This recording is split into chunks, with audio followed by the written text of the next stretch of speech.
la joie vous soit multipliée. Alors aujourd'hui, je vais parler de fraternité. Et dans cette fraternité, en fait, il faut comprendre qu'il y a des choses il y a des règles dans lesquelles on peut développer une bonne communion.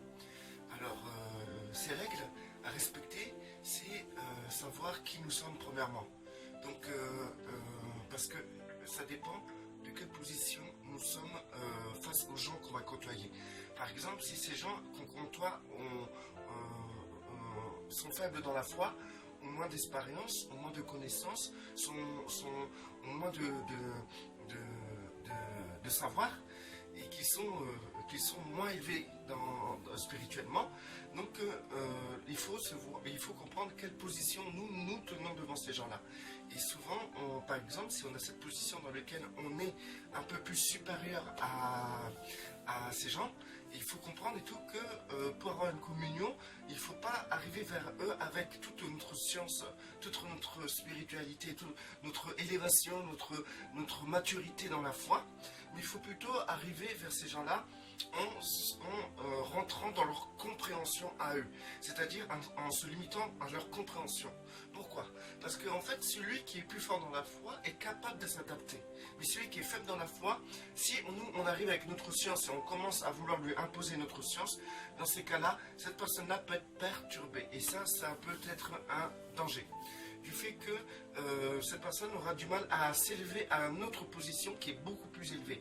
Donc c'est pour ça qu'il est important que celui qui est élevé puisse diminuer à la position, à la compréhension de la personne pour qu'il puisse avoir un équilibre. Et cet équilibre, c'est que en fait, il est plus facile de diminuer et de rentrer dans une compréhension d'une personne qui est une compréhension beaucoup plus faible que amener la personne à une compréhension beaucoup plus forte.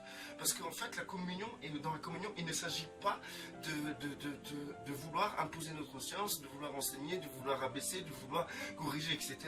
Mais la communion, c'est quelque chose qui est en réalité une question d'amour.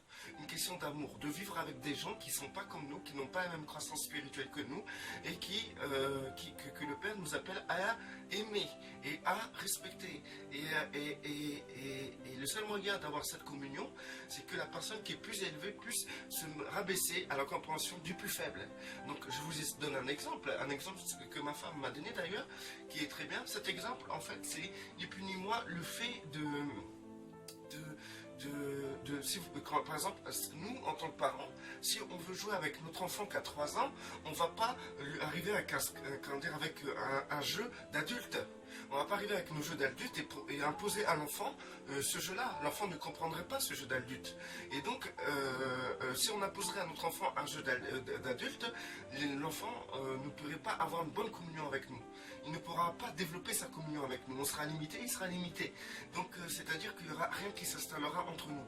Et du coup, si l'adulte qui est plus grand, qui est plus fort, qui est plus élevé et plus mature, se rabaisse au niveau de la compréhension de l'enfant, dans ces cas-là, il y a une communion qui peut se faire. Parce que l'adulte va prendre les jouets, les composants dans lesquels l'enfant peut se développer pour être avec l'enfant et partager avec l'enfant. Et l'enfant, avec les composants qui sont à son niveau, il peut s'épanouir beaucoup mieux. Et il y a une communion qui se crée entre la personne adulte et l'enfant grâce à ces ustensiles qui sont élevés à la compréhension de l'enfant. Donc l'adulte peut rentrer dans cette compréhension-là. Et c'est très facile pour un adulte de rentrer dans la compréhension qui est celui de l'enfant. Que l'enfant rentrer dans la compréhension de celui qui est adulte. Donc pour avoir une bonne communion avec nos enfants, nous allons nous rabaisser, nous humilier à leur niveau de compréhension. Et c'est pour qu'on puisse avoir un partage, pour qu'on puisse avoir une communion. Mais jamais on va élever l'enfant dans la compréhension de l'adulte.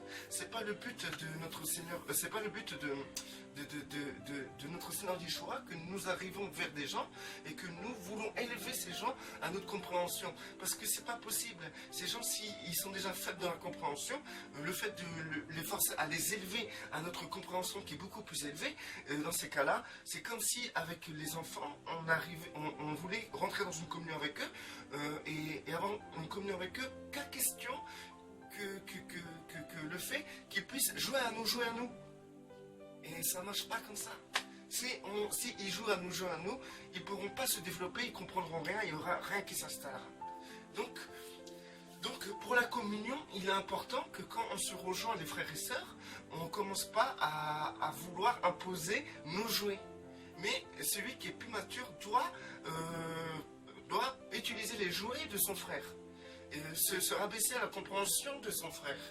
Et c'est comme ça que la communion se fait. Et cette communion-là, elle est parfaite. Maintenant, il faut savoir qui nous sommes et qui sont devant nous. Maintenant, si vous trouvez, par exemple, personnellement, vous êtes devant quelqu'un et vous savez que vous êtes plus mature que cette personne-là, au lieu de lui imposer vos jouets, il faut que vous puissiez jouer avec ses jouets à lui. Quand j'ai les jouets, si vous voulez, il ne faut pas imposer votre compréhension qui est plus élevée et que la personne n'est pas encore, il n'est pas encore mature pour comprendre. Donc, c'est-à-dire que maintenant, il faut que vous soumettiez, et pour qu'il y ait un lien de communion, pour que vous ayez, pour installer une communion entre vous, il faut justement que celui qui est plus mature s'humilie et puisse rentrer dans la compréhension de l'autre en face, qui est moins élevée. Et du coup, la personne, si vous rentrez dans cette compréhension de la personne aura de quoi s'appuyer pour communier avec vous, pour être bien avec vous. Et vous, ça ne vous fait pas de mal. La preuve en est, c'est que vous êtes mature. Donc vous êtes mature pour comprendre que ça ne vous fait pas de mal. Voilà. Que la paix soit sur vous, que celui qui est béni reste béni, et que celui qui n'est pas béni soit béni au nom de notre Seigneur Yeshua. Amen.